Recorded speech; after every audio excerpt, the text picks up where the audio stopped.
director sir, principal ma'am, all teachers and students, good morning. मूल कौन?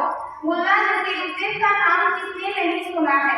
लगभग 800 वर्ष पूर्व तुर्की, ईरान और बगदाद के रेगिस्तानों में घूमने वाले मुल्ला परम ज्ञानी थे, परंतु ज्ञान बांटने के उनके तरीके बड़े अनोखे थे।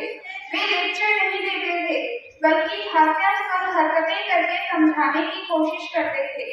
उनका मानना था कि बात यदि हास्यास्पद तरीके से समझाई जाए तो हमेशा के लिए मनुष्य के जहन में उतर जाती है। बात उनकी बिल्कुल सही है और मनुष्य जाति के इतिहास में वे ऐसे इकलौते ज्ञानी हैं जो हास्य के साथ ज्ञान का मिश्रण करने में सफल रहे हैं। आज मैं उनके जीवन की एक खूबसूरत दृष्टांत बताती हूँ। एक दिन मुल्ला बगदाद की गलियों से गुजर रहे थे। चाहे वे गधे पर और वह भी उल्टे बैठकर सवारी किया करते थे, और कहने की जरूरत नहीं कि उनका यह तरीका भी लोगों को हंसाने के लिए पर्याप्त था। खैर, उस दिन वे बाजार में उतरे और कुछ खजूर खरीदे। फिर जब दुकानदार को मुद्राएं देने की बारी आई तो उन्होंने अपने पायजामे की जेब में टटोला, पर वहां मुद्रा नहीं थी। फिर उन्होंने अपने जूते निकाले और जमीन पर बैठ गए। जूतों के अंदर बाहर टटोलने लगे, परंतु मुद्राएं जूतों में भी नहीं थी। अब तक वहां काफी भीड़ भी एकत्रित हो गई थी। एक तो मुल्ला की सवारी यानी गधे पर उल्टा बैठना ही भीड़ इकट्ठी करने को पर्याप्त था, और अब ऊपर से उनकी चल रही हरकतें भी लोगों के आकर्षण का केंद्र बनती जा रही थी। देखते ही देखते 50 के करीब लोग मुल्ला के आसपास एकत्रित हो गए थे, यानी माजरा जम चुका था। इधर मुल्ला एक तरफ यहाँ वहाँ मुद्राएं ढूंढ रहे थे और वहीं दूसरी तरफ वे खरीदे खजूर भी खाए जा रहे थे।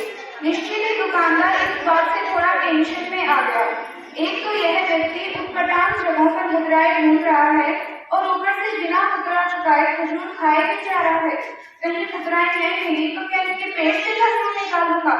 अभी दुकानदार यह सब सोच ही रहा था कि मुल्ला ने सर से टोपी उतारी और फिर उसमें मुद्राएं खोजने लगा।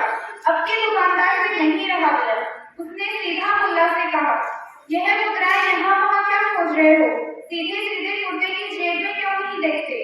इस पर मुल्ला बोला, लो, यह पहले क्यों नहीं सुझाया? इतना कहते कहते मुल्ला ने कुर्ते की जेब में हाथ डाला और मुद्राएं दुकानदार को थमाते हुए बोला, वहाँ तो थी ही, ये तो ऐसे ही चांस ले रहा था। यह सुनते ही पूरी भीड़ हंस पड़ी। भीड़ में से एक बुजुर्ग बोला, ये तो ऐसे ही चांस ले रहा था। यह सुनते ही पूरी भीड़ हंस पड़ी। भीड़ में से एक बुजुर्ग बोला, लगता है कोई पागल है। जब मालूम था कि मुद्रा कुर्ते की जेब में है तो भी यहाँ वहाँ ढूंढ रहा था। अब मुल्ला की बारी आ गई थी। जो बात कहने हेतु उन्होंने इतना सारा नाटक किया था वह कहने का वक्त आ गया था। तो उन्होंने बड़ी गंभीरता पूर्वक सबको संबोधते हुए कहा, वाह दुनिया वालों, मैं पागल सिर्फ इसलिए माना जा रहा हूँ क्योंकि मुद्राएं जहाँ पड़ी हुई हैं मैं वहाँ नहीं खोज रहा हूँ। लेकिन मेहरबानी कर एक बार थोड़ा अपनी गिरेबान में झाँको। यह जानते हुए भी कि रब दिल में बसा है, तुम लोग उसे मस्जिदों में खोजते फिरते हो। यदि मैं पागल हूँ तो तुम लोग महापागल हो, क्योंकि मैं तो मामूली बात पर यह मुद्दा कर रहा था, परंतु तुम लोग तो विश्व के सबसे अहम सत्य के मामले में ऐसे मुद्दा करते आ रहे हो। नसीरुद्दीन की यह उल्हाना आज भी पूरी मनुष्यता के लिए एक सीख और चेतावनी है। मुल्ला तो दो चार के सामने हंसी का पात्र बना करते थे, लेकिन हजारों वर्षों से हर संप्रदाय के लोग जन्मों जन्मांतर से गोद के बच्चे को गोद में न ढूंढते हुए नगर नगर ढिंढोरा पिटवाकर ढूंढ रहे हैं। क्या यह ज्यादा हास्यास्पद नहीं? Thank you.